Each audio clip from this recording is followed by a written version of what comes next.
Hey everybody, welcome back to another one of my videos where I show off the 3D models from Pacific 201, and this time we're talking about the Pacific 201 era NX class. Now you'll immediately see what I'm trying to do here is push the NX class more into a TOS direction, and we can rationalize this in two ways. Firstly, Pacific 201 kind of soft retcons some stuff from Enterprise, and there's been a number of decades between Enterprise and Pacific 201.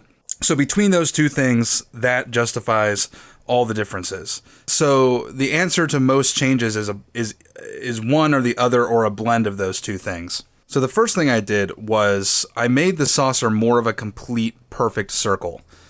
You can see here, I've taken out the front cutout, I've taken out the impulse cutouts. I tried to make it as clean a circle as possible, and I removed a lot of the details. Far fewer windows.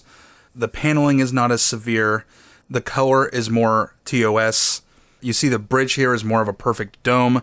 It's kind of squished and oblong in the original. And this is a good way to show off some of the other shapes. You see the catamaran hulls are straighter and less bendy, and the pylons here are at 90 degrees to the center line of the ship. I'm a huge fan of the straight nacelle pylons on the TOS Enterprise. I think that the swept look, which I guess is supposed to make it look faster or something, actually makes the ship look, the nacelles are kind of dragging behind it. When I see the refit Enterprise, I think that it looks kind of squishy rather than fast. Whereas the TOS Enterprise has this really bold, strong, sharp look, and the nacelles are rigid. Like no matter how fast it's going, those nacelles aren't going anywhere. It looks better to me. So let's take a closer look at these pylons. And you'll see, maybe I should look at it on this side. There's some shading there, but this pylon is just one consistent curve from the very beginning all the way to the end. And originally, you get this nice curve, and then it suddenly becomes like it cuts down, and then it flattens out, and it doesn't really make any sense to me. It looks like the hull plating has been kind of like shrink wrapped over the machinery.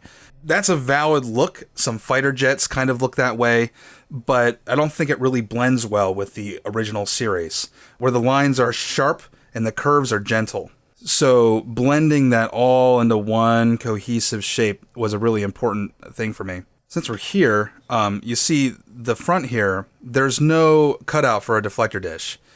Part of that was just because I wanted it to be different than the original NX, but another part of that was because I wanted to reflect the TOS look.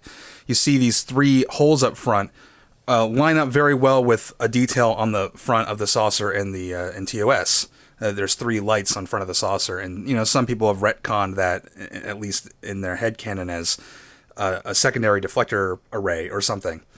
And indeed, if you look in here, there are actually transparent elements, and we see the blue glowing deflector elements back there. It's still there. The cutout, you can still kind of see this here. It's all just filled in. But there's also three little gold dishes in there behind these circles. So the deflector equipment is in there. It's just kind of different than we're used to. And of course, there's nothing that says we have to have one big dish. The Miranda class doesn't have a dish. The Grissom doesn't have a dish. A lot of the functions of some of this stuff weren't really fully figured out until TNG. So I felt like there was some wiggle room for me to just do something different. We can talk about the phase cannons. Now you see there's a lot of low detail stuff on this because, like many of the Starfleet ships in Pacific 201, we're not really going to see this for very long, maybe a shot or two. So I'm not going to spend a whole lot of time fleshing out the details on some of this stuff. But I still like to put a little bit of thought and care into this. So here we have a turret, and there's four of them. They're on each of the corners. There's no corners on a circular object, but they're at these 4 points on the saucer. The phase cannons on the original are kind of just like all over the place on the ship behind hatches. And I kind of wanted to create a little bit of more of a structure behind everything. From this view, of course, we can see the large number. I like these naval-style numbers, and the top of the top bit on this, whatever this rectangular bit is, was a really good place, I thought, for a giant naval-style number. And we see here some of that very Pacific 201 style equipment. This isn't really a very Star Trek-y look, but it's something I like to do with the ships in Pacific 201, is add a little bit of of that really kind of clunky, more modern looking equipment. We have a dish and antennas. And I kind of wish I did it more on the NX class, but the NX class has a few more expectations, and I didn't want to completely undermine that. So moving backwards, we can see the back here. There's not a lot of differences here, except I've removed the warp field stabilizer or whatever. I feel like the technology's progressed enough that we don't need that detail in the middle. And we see the impulse engines here are perfect rectangles. They're kind of like weird slanty shapes at the back originally. The original NX class does have rectangular impulse engines, and they are in the cutouts on the back of the saucer. But I've removed those and kind of bulked up the impulse engines in the back and made them rectangles. The warp nacelles on this are actually pretty much based on the original series warp nacelles. Very similar in terms of, the low detail. There's a few callbacks to the NX nacelles, like these clamps here. But for the most part, these are pretty much TOS warp engines. And in retrospect, I probably should detail these more consistently with like the Pacific 201 warp engines. But it's not like there couldn't be competing designs or different shipyards have different warp nacelles and stuff like that. I do finish the back end of the nacelles very similarly to my other Pacific 201 ships, where you have this kind of like bulky cylindrical look with the ball inside. Oh, right. There was something I wanted to talk about. See, you'll see this is the NX-07, and its name is the Prospect.